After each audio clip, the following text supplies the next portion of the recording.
Hey guys, welcome back to another video. So as you can tell from the title of this video, I'll be doing another academic video.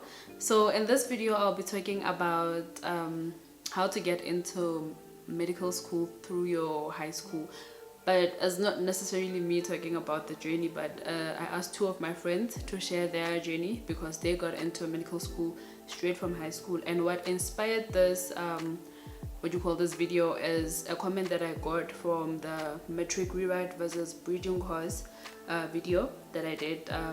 I'll link it up somewhere on one of the sites. So yeah, it dawned upon my heart that if I'm gonna make a video that speaks about how to get into varsity or a certain course through bridging course or through matric rewrite, I'll rather just give you the options on after writing the bridging program, what is necessarily required for you to get into med school. So I asked two of my friends who got into med school straight from high school, and they're going to be sharing their journey, what they think are the important things to qualify or to get into medical school. So most of the facts or pointers that they stated are similar, meaning they share like same points in a way, but obviously it's for emphasis. But there are some things that the other student shares and the other one doesn't share. They're both still in med school. The other one is soon to be a doctor. So both of them, it is Emily Chikovu. She's doing, I think, third year at UFS, but this video was shot when she was doing first year. Then the other one at Dumi Sefo, she said Dumi for short. She's doing final year at A.Bit.of.Everything. So they both got into medical school straight from high school, and they shared their like pointers and what they used, what they did to ensure that they get into medical school. So I'm hoping that these pointers or the things that they shared can assist those people that did matric rewrite or are still in matric aiming to get into medical school. And I hope this video is not too late, because I know medical school applications close around about June there. Depends on the institution. So hopefully some of the things that are stated by those two ladies you guys can still implement to ensure that you include them on your application for those that haven't applied. Then for those that see this video beyond 2022, I hope you are still in grade 11, or maybe you just started your matric and you can do some of the things that this ladies incorporated. Then if there are any changes for for medicine entry, you can just go onto that specific university's website and check the AP score that they require for that specific year, because I know the AP score changes from year to year. Not from year to year actually, but maybe after 2 years, some APs, like for medicine, you might find that maybe 4 years back it was 34 points, now it's 36. So you just have to ensure that you check the AP score and everything. Then another thing I would like to add is that please make sure that you job shadow before you apply for medicine. I'm saying this because you might find that it's a field of which you have dreamt to be in and wanted to be a doctor from a young age, but when you get into the field you see that it's not something that you wanted. It was just the fantasy of being a doctor or your childhood dream, but the actual practical sense of it is not what you want. So just job shadow like a doctor, a physician, anyone that you, but I would advise that you go to like public hospitals, so that you are sure that this is the journey that you want to embark on. Because I've heard stories of other students whereby they start their medicine journey. Once they finish their internship, once they start their internship, that's when they decide like medicine is not for me, the hours are not worth it, the work is too much. So you don't want to waste 6 years of your life, not waste as such, but to spend 6 years of your life doing a course that you are not passionate about, and that is going to depress you or lead you into mental health problems once you complete the degree. But to make this video not any longer, please let's get to the first speaker. Hi everyone, so I have just been asked to do a little video on my med school journey. So a little background, my name is Dumi, but Dumi for short, and I'm a 4th year medical student at Wits. So to start off, I just want to say, like, medicine should be something that you're really, really sure that you want to do, because it is a lot of work. And a lot of the things that keep us going is the fact that we want to be here, you know. So don't come into it for the wrong reasons, or because you were the smartest in high school and that's where everyone expected you to go, or because your family expects you to be like the next or first doctor in the family. Like, it should really be something you're passionate about, because that passion is going to be what you hold on to when times get tough. And times get tough. Okay. So, high school. Well, I've always known that I wanted to be a doctor. That was like my first choice throughout. Not going to get into that, but I really didn't have anything else that I was aiming for. So I just kept that kind of like hard work mentality with like my end goal being medicine. And throughout, I just kind of got like distinctions. But I do know a couple of people who have gotten into medicine with like 70s. But I wouldn't say aim for that, because you want to be sure that your marks are good enough to kind of secure you a place. So firstly, like marks, your grade 11 marks are really important, because those are the marks, like the first things that they see of you. So if those are really good, then you get provisional acceptance, and then you have a bit of leeway at the end. Like, you don't want to be chasing the acceptance hoping that somebody goes to UCT instead. So yeah, first thing, marks. Secondly, they do look at a lot of like cultural things. I had a lot of things, like I had provincial debating, I was heads of like societies at school. I was part of the junior city council. So I did a lot of those kinds of cultural things. I wasn't a very sporty person. I was like first team in a small school, so I don't think that counts. But those cultural things I think really did help me make me stand out from the crowd a bit. So I'd suggest that you kind of like not focus too much on academics and then completely leave that aside, because they do want somebody who's holistic, you know.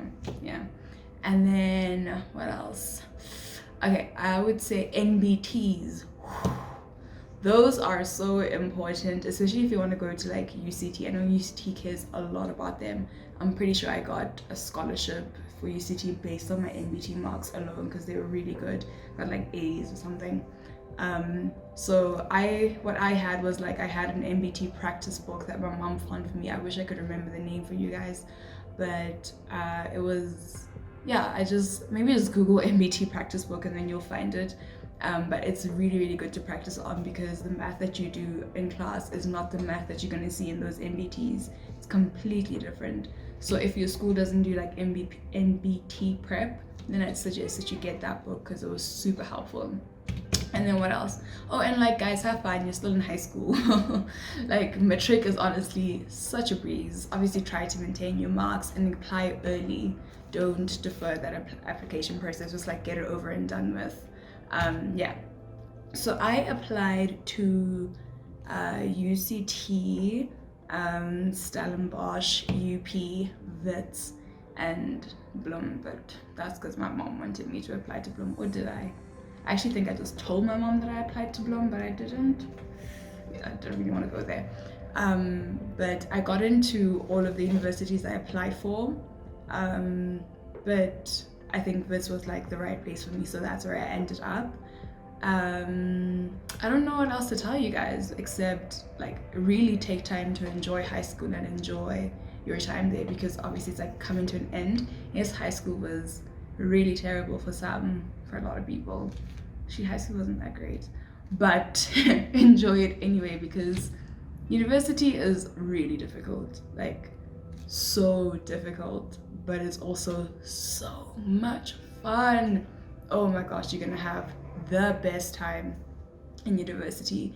So take it easy, don't stress, don't put too much pressure on yourself, because you don't want to be those horrible people that come into medicine and the only thing that their personality exists around is like the 10 distinctions that they got in high school. They're all those people, you're gonna meet them, they suck.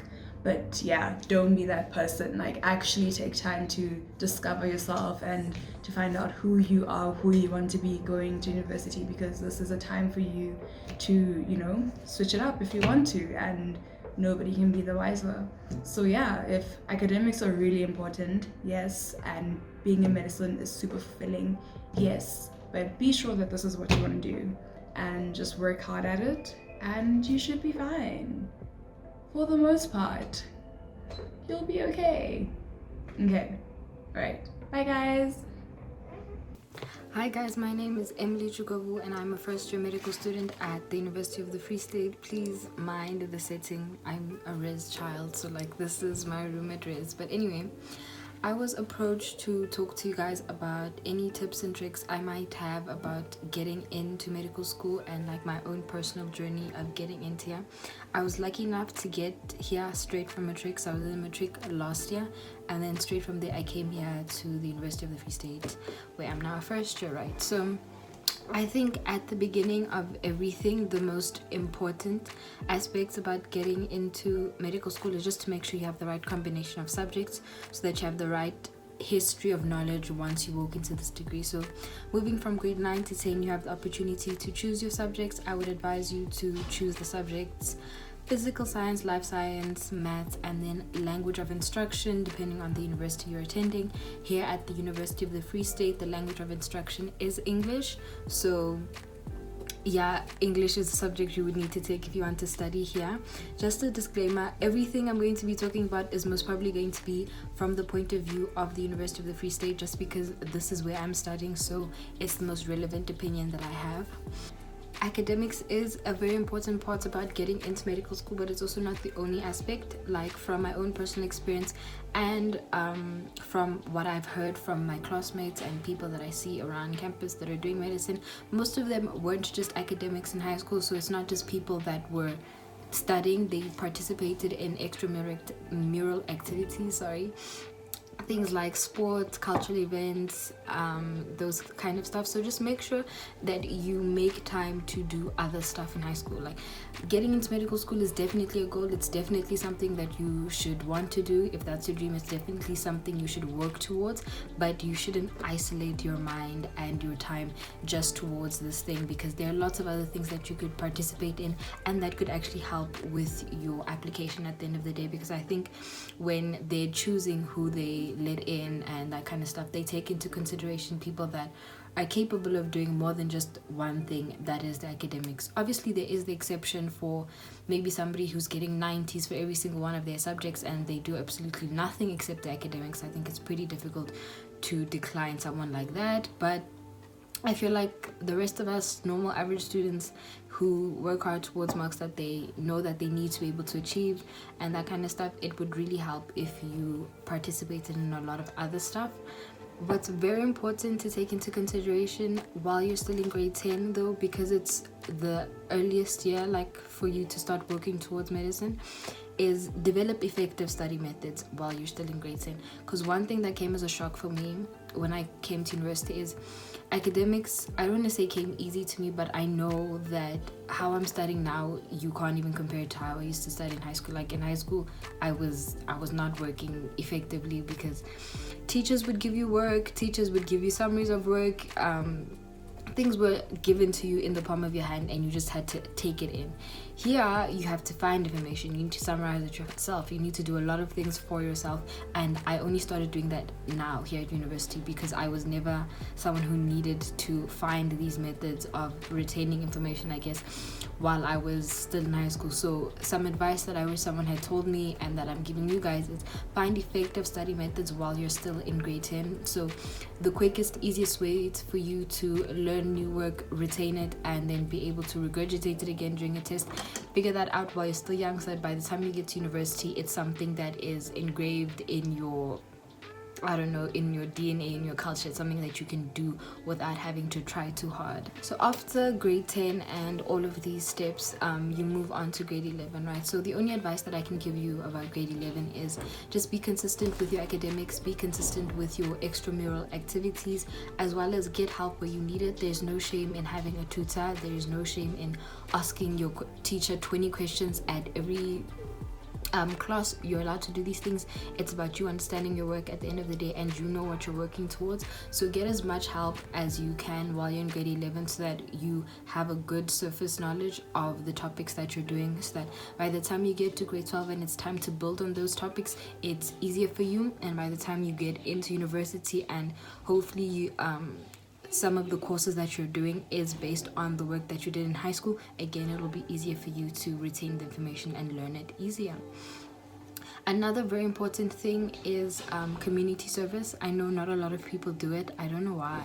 You guys need to participate in your community, if not only for like university applications, but just for the sake of your spirit and your heart, so that you are giving back to the people that essentially helped build who you are today and that kind of stuff. So you do write whatever community service you did on your application. Personally, for me, I used to help out at the kids' church, at the church that I attend. I did that from around grade 8 until like I think late grade 11 or early grade 12, and the only reason I stopped is because I stopped living at home. I started living in hostel at school, so it was difficult to like get me to church super early and then fetch me afterwards, so that's why I had to stop. But like these are things that I used to do as part of my normal life, and I was just lucky enough that it's something that they actually take into consideration when allowing people in or out of medical school and that kind of stuff. At the end of your grade 11 year, right, these are the marks that you're going to be applying with to university. So again, this is just more incentive to make sure that you study as hard as you can in grade 11 and get enough help. And then more importantly as well, when you're applying, don't just apply to one institution of either they take me or they don't, and then you're stuck at home the next year, or you're stuck doing something you might not have wanted to. So I applied to almost every institution in the country for medicine. Okay, that's an exaggeration. I think I applied to about 4 or 5 universities. Yeah, I got accepted to most of them, luckily, but I settled at the University of the Free State for personal life reasons. But anyway, so just make sure you apply to as many institutions as you can, so that you increase your odds of getting in, because medicine is a selection program. So what that means is just meeting the minimum requirements isn't enough. Most of the time you get into the door, I guess, by meeting the minimum requirements, but they can still ask you to leave. So what that means is they're still going to handpick, I guess, the people they want into the course based on the criteria that they have set. So whoever meets that criteria to the best mark, taking into consideration the number of spaces they have available, is the number of people that they're going to take at the end of the day. In your matric year, you're going to need to write something called the NBT, so the National Benchmark Test. That test is just like a way for universities, I guess, to standardize the country, or like everyone writing that test, so that your application is not only based on your matric marks but also on your NBT final marks. So I forgot to add that you're most probably going to have to send in your matric June or March results, depending on the institution that you're applying at, because I remember some universities asked me for my March and June marks in matric, but other than that, most institutions just need your grade 11 marks and then your matric final marks. So you write the NBTs. There's 3 of them: an AL, a QL, and then an MAT. The AL is like language based, the QL is quantitative literacy, so I think the explanation is in the name, and then the MAT is just a maths paper comprised of all the maths that you would have done throughout your high school career, I guess. Some advice about the NBTs though. NBTs, because it's not something set by your school, they can't tell you the work is going to be from chapter 4 until chapter 12. It's literally just going to be on maths. That is what it's going to be about. However, the test, depending on where you write it, changes, and for most of the time I can't say if the content changes, like whether you write in March or whether you write in June and August, whether they expand on the amount of content that they're going to ask. But I just know that I wrote my NBT in June, and by the time you get to June of matric, you would have done most of your matric maths. Maybe not all of it, depending on how fast or slow your school is, but you would have done most of it. So I didn't necessarily struggle that much in my MAT, because I had seen almost every topic that I was assessed about within that MBT. Whereas I know, unfortunately, for some people that I know that wrote early in March, struggled a bit harder, struggled a bit more. But that's only because the work that was scheduled for matric. We hadn't gotten through all of it by the time we were in March, but it was assessed within the NBT that they were writing.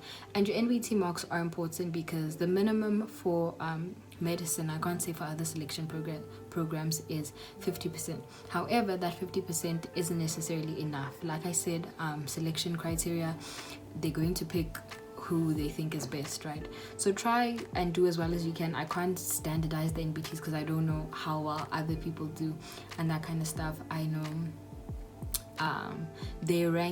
it's ranked, like there's 3 levels, and then the 3rd level, like the level you're trying to aim for, is proficient, which just means that you'll be able to cope with the university load and that you'll be able to handle it for yourself.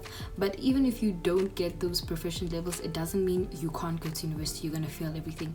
It just means that the university sometimes gives you options that might help you, because I know for people that might have missed the mark for the language NBT, they just have to take an English module when they get to the university, and then that's it. But you're still capable of coping with the university load and all of that.